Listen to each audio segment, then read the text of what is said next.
Hello everyone, this is Aarti and welcome to SR education online classes.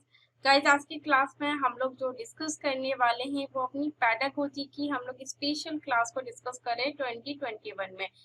चाहे आप किसी भी टीचिंग के एग्जाम की प्रिपरेशन कर रहे हैं, चाहे आपका DSSB का एग्जाम हो, चाहे आपका रिट का एग्जाम हो, चाहे आपका KVS का एग्जाम हो, चाहे आपका सीटेट का एग्जाम हो, या फिर जितने भी स्टेट लेवल पे टेट के एग्जाम होते हैं, या फिर जहां पर भी आपसे चाइल्ड पेडागोजी से रिलेटेड क्वेश्चन पूछे जाते हैं, तो उन सभी में हमारी ये जो सीरीज चली है पेडागोजी की, ये काफी हेल्पफुल रहेगी। इसमें हम लोग प्रीवियस क्वेश्चन पेपर को ही डिस्कस कर रहे हैं ताकि आपको एक आइडिया लग सके कि पेडागोजी में किस तरीके से आपसे क्वेश्चन पूछे जाते हैं। तो इससे पहले मैंने ऑलरेडी 2 जो टेस्ट है पेडागोजी के वो कंप्लीट करवा दिए हैं। आज हम लोग जो डिस्कस करने वाले हैं पेडागोजी के थर्ड टेस्ट को डिस्कस करेंगे। और साथ में गाइज, अगर इस चैनल के माध्यम से आपकी थोड़ी बहुत भी आपके प्रिपरेशन में हेल्प होती है तो चैनल को लाइक कीजिए, शेयर कीजिए, सब्सक्राइब कीजिए, ताकि आपकी तरह भी अन्य जो छात्र हैं जो भी प्रिपरेशन करें टीचिंग के एग्जाम की, उनकी भी मदद हो सके। तो चलिए फिर हम लोग अपनी आज की क्लास को स्टार्ट करते हैं, क्योंकि एक एक मिनट हमारे लिए काफी इम्पोर्टेंट है हमारी तैयारी के लिए।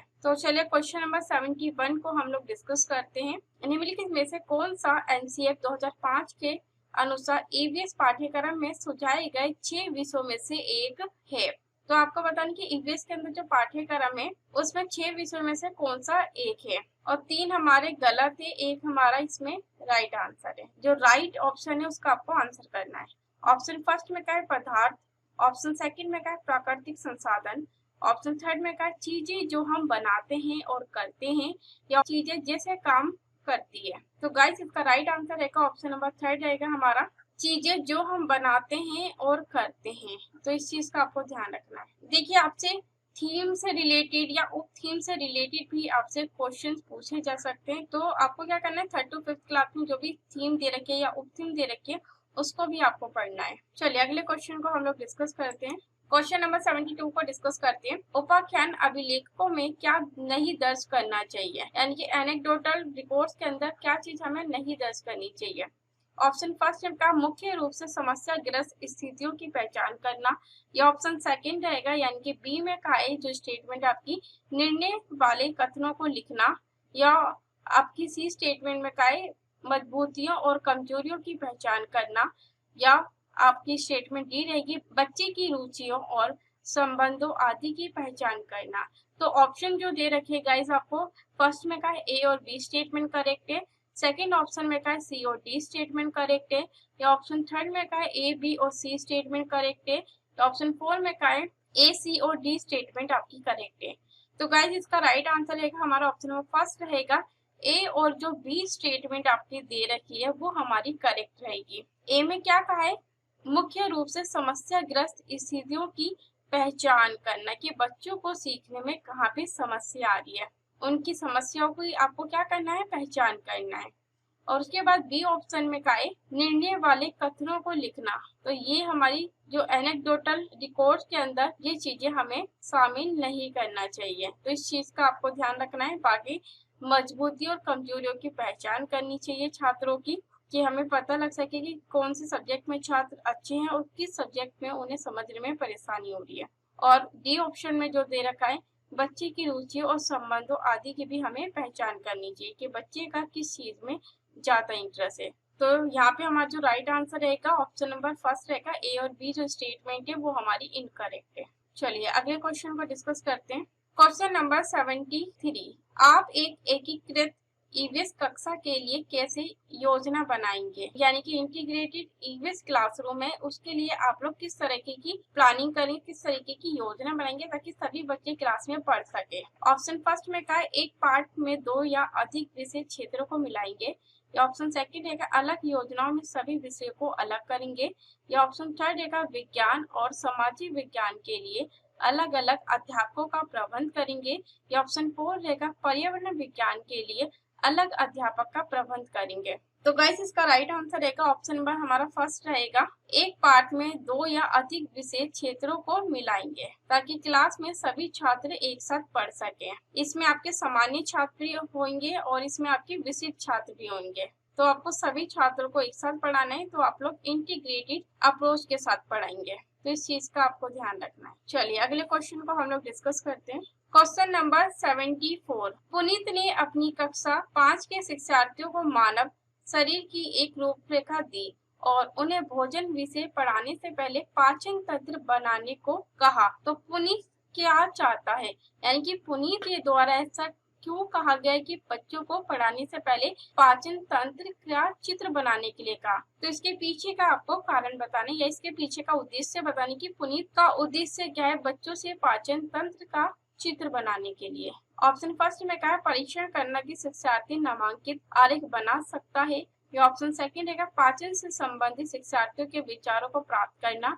या ऑप्शन थर्ड रहेगा अच्छे ड्राइंग कौशलों वाले शिक्षार्थियों की पहचान करना। या ऑप्शन 4 रहेगा पाचन की क्रिया पर शिक्षार्थियों का मूल्यांकन करना। तो गाइस इसका राइट आंसर रहेगा हमारा ऑप्शन नंबर सेकंड रहेगा पाचन से संबंधित शिक्षार्थियों के विचारों को प्राप्त करना कि छात्र पाचन तंत्र के बारे में क्या क्या चीजें जानते हैं। तो पुनीत के द्वारा जो टेस्ट किया जा रहा है छात्रों की प्रीवियस नॉलेज को टेस्ट किया जा रहा है ताकि उसी के आधार पर छात्रों को पाचन तंत्र के बारे में आगे पढ़ाया जा सके। और आपको भी क्लास में पढ़ाना है तो इसी तरीके से आपको पढ़ाना है। छात्रों के पहले प्रीवियस नॉलेज को चेक करना है, उसी के आधार पर छात्रों को न्यू चैप्टर या न्यू चीजें पढ़ानी है। और पेडागोजी में जो क्वेश्चन पूछे जाते हैं आपसे इसी तरीके से पूछे जाते हैं। चाहे आपका जो रिट का एग्जाम होने वाला है 26 सितंबर को, तो उसमें इसी तरीके से ही आपसे क्वेश्चन पूछे जाएंगे पेडागोजी के अंदर। चलिए अगले क्वेश्चन को डिस्कस करते हैं। Question number 75। निम्नलिखित में से क्या रचनात्मक आकलन के संबंध में सही नहीं है। फॉर्मेटिव असेसमेंट के संबंध के अंदर कौन सी स्टेटमेंट हमारी गलत रहेगी उसके बारे में आपको बताना है। ऑप्शन फर्स्ट में कहा रिपोर्ट कार्ड के प्रत्येक तिमाही में इसकी सूचना दी जानी है। या ऑप्शन सेकंड रहेगा अधिगम को सुदृढ़ करने के लिए ये अध्यापक को समय पर कार्यवाही करने में मदद करता है। या ऑप्शन थर्ड रहेगा इसको छात्रों की प्रगति की निगरानी करनी है। या ऑप्शन 4 रहेगा बच्चे की सीखने की कोई भी जानकारी रचनात्मक आकलन में मदद कर सकती है। तो गाइस इसका राइट आंसर रहेगा हमारा ऑप्शन नंबर फर्स्ट रहेगा रिपोर्ट कार्ड के प्रत्येक तिमाही में इसकी सूचना दी जानी है। तो ये जो स्टेटमेंट है वो आपकी कहती है इनकरेक्ट है। और जबकि फॉर्मेटिव असेसमेंट करने का उद्देश्य होता है कि आपको ये पता लग सके कि छात्रों को कितना समझ में आया और कितना समझ में नहीं आया। तो ये आप लोग जब पढ़ाते हैं तो पढ़ाने के साथ साथ आप लोग फॉर्मेटिव असेसमेंट करते जाते हैं। तो इस चीज का आपको ध्यान रखना है। चलिए अगले क्वेश्चन को हम लोग डिस्कस करते हैं।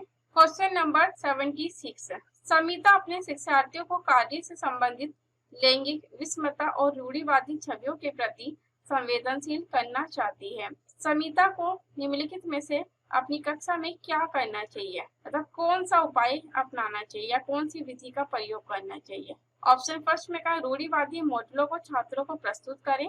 या ऑप्शन सेकंड रहेगा विभिन्न प्रकार के कार्यों के फ्लैश कार्ड दिखाएं।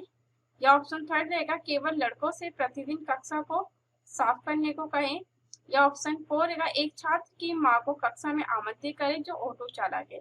तो गाइस सबसे अच्छा जो एग्जांपल रहेगा हमारा ऑप्शन नंबर 4 रहेगा एक छात्र की मां यानी कि मदर को कक्षा में आमंत्रित करे जो ऑटो चालक है। इसमें आप लोग छात्रों को बताएंगे कि जो मेल है और जो फीमेल है दोनों कोई भी काम कर सकते हैं। जो मेल करते हैं वो काम फीमेल भी कर सकती है और जो फीमेल का काम है वो मेल भी कर सकते हैं। इससे जो रूढ़िवादी सोच है उसके प्रति बच्चों को जागरूक बनाया जा सकता है। तो इसी तरीके से आपको एग्जाम्पल लेना है ताकि बच्चे अपने आप को डेली लाइफ से कोरिलेट कर पाए और अच्छे से समझ पाए। चलिए अगले क्वेश्चन को डिस्कस करते हैं। Question number 77। कक्षा 5 के संयन आमतौर पर अपना दिया हुआ कक्षा का कार्य नहीं करते हैं। मुद्दे को हल करने का सबसे अच्छा उपाय क्या हो सकता है कि आप लोग पता लगा सके कि संयन क्यों काम नहीं कर रहा। ऑप्शन फर्स्ट में का उसकी कठिनाई का पता लगाने और उसके अनुसार कक्षा कार्य को समायोजित करने के लिए उससे बात करें। या ऑप्शन सेकंड है किसी दूसरे बच्चे को उसकी कक्षा के कार्य को पूरा करने में मदद करें। या ऑप्शन थर्ड है माता पिता से बात करें और उन्हें सलाह दें। या ऑप्शन फोर्थ है उसे वैकल्पिक और आसान गृह कार्य दें। तो गाइस यहाँ पे जो सबसे अच्छा हमारा राइट आंसर रहेगा ऑप्शन फर्स्ट रहेगा उसकी कठिनाइयों का पता लगाने और उनके अनुसार कक्षा कार्य को समायोजित करने के लिए उससे बात करनी चाहिए ताकि हमें ये पता लग सके कि बच्चे को क्या प्रॉब्लम है और क्यों बच्चा गृह कार्य नहीं करके ला रहा। तो हमें क्या करना है पहले कारणों का पता लगाना है। चलिए अगले क्वेश्चन को डिस्कस करते हैं। Question number 78। मुस्कान ने परिवहन में डीजल वाहनों का उपयोग निषिद्ध होना चाहिए विषय पर एक वाद विवाद का आयोजन किया। मुस्कान के द्वारा इस विषय पर कक्षा में वाद के आयोजन का क्या उद्देश्य है, क्या ऑब्जेक्टिव है। ऑप्शन फर्स्ट में कहा गया पूरी तरह से परिवहन में डीजल वाहनों पर प्रतिबंध लगाने की आवश्यकता पर छात्रों को संवेदनशील बनाना चाहती है। या ऑप्शन सेकंड रहेगा ये छात्रों के विचारों को जानने और उन्हें सही करने में मदद करेगा। या ऑप्शन थर्ड रहेगा वह आधुनिक वाहनों के उपयोग के लाभों पर छात्रों को संवेदनशील बनाना चाहती है। या ऑप्शन फोर रहेगा ये इस मुद्दे पर छात्रों को कई दृष्टिकोणों की सराहना करने में मदद करता है। तो गाइस इसका राइट आंसर हमारा ऑप्शन नंबर फोर रहेगा। ये इस मुद्दे पर छात्रों को कई दृष्टिकोण की सराहना करने में मदद करे कि छात्रों को पता लग सके डिस्कशन के द्वारा कि डीजल वाहनों में किस तरीके से उपयोग होना चाहिए या इसे हमें प्रतिबंध करना चाहिए या इसकी जगह हम किस किस चीजों का प्रयोग कर सकते हैं। तो इस चीज का आपको ध्यान रखना है ताकि हमारा पर्यावरण को प्रदूषित होने से बचाया जा सके। तो इसी तरीके से आपको एग्जाम्पल लेना और इसी तरीके से आपको क्लास में पढ़ाना है। चलिए आगे डिस्कस करते हैं अगले क्वेश्चन को। क्वेश्चन नंबर 79 ईवीएस में मानचित्रण कौशल किस चीज को दर्शाता है या किस चीज को बताता है। ऑप्शन फर्स्ट में कहा लैंडस्केप खींचने के कौशल को विकसित करता है। या ऑप्शन सेकंड रहेगा पूर्व अनुमान और गणना के कौशल को विकसित करता है। या ऑप्शन थर्ड रहेगा रिकॉर्डिंग कौशल को विकसित करता है। या ऑप्शन फोर रहेगा स्थानों की सापेक्ष स्थिति की समझ को विकसित करता है। तो गाइस इसका right answer option number four रहेगा, स्थानों की सापेक्ष स्थिति की समझ को विकसित करता है कि छात्रों को ये पता लग सके कौन सा स्थान कहाँ पे। तो ये जो ज्ञान है, ये जो नॉलेज है, हम लोग मैप के माध्यम से आसानी से देख सकते हैं और स्थानों के बारे में, राज्य के बारे में हम लोग मानचित्रण से छात्रों को आसानी से बता सकते हैं। तो इस चीज का आपको ध्यान रखना है, इसलिए इसका राइट आंसर क्या रहेगा, ऑप्शन नंबर फोर रहेगा। चलिए क्वेश्चन नंबर 80 को डिस्कस करते हैं। ईवीएस की एकीकृत प्रकृति सहायक है। ऑप्शन फर्स्ट में कहा पाठ्यचर्या के भार को कम करने और विशेष प्रकरणों को पेश करने में। या ऑप्शन सेकंड रहेगा पाठ्यचर्या के भार को कम करने और शिक्षार्थियों को सार्थकता पूर्वक सीखने में। या ऑप्शन थर्ड रहेगा शिक्षार्थी केंद्रीय उपागम का पालन करने और संकल्पनाओं की अधिक संख्या का परिचय देने में। या ऑप्शन फोर रहेगा दी गई सूचनाओं और विवरण से सीखने में। तो गाइस इसका right answer option number second रहेगा हमारा, पाठ्यचर्या के भार को कम करने और शिक्षार्थियों को सार्थकता पूर्वक सीखने में मदद करता है। इसलिए हम लोग इंटीग्रेटेड अप्रोच, इंटीग्रेटेड क्लासरूम का आयोजन करते हैं। चलिए अगले क्वेश्चन को हम लोग डिस्कस करते हैं। क्वेश्चन नंबर 81 निम्नलिखित में से क्या ईवीएस में आंकलन का एक व्यापक संकेतक नहीं है। ऑप्शन फर्स्ट में का सहयोग, ऑप्शन सेकंड में का न्याय के प्रति सरोकार, या ऑप्शन थर्ड रहेगा समानता के प्रति सरोकार, या ऑप्शन फोर रहेगा अवधारणा मानचित्रण। तो गाइस इसका राइट आंसर रहेगा ऑप्शन नंबर फोर रहेगा हमारा, अवधारणा मानचित्रण। तो इस चीज का आपको ध्यान रखना है।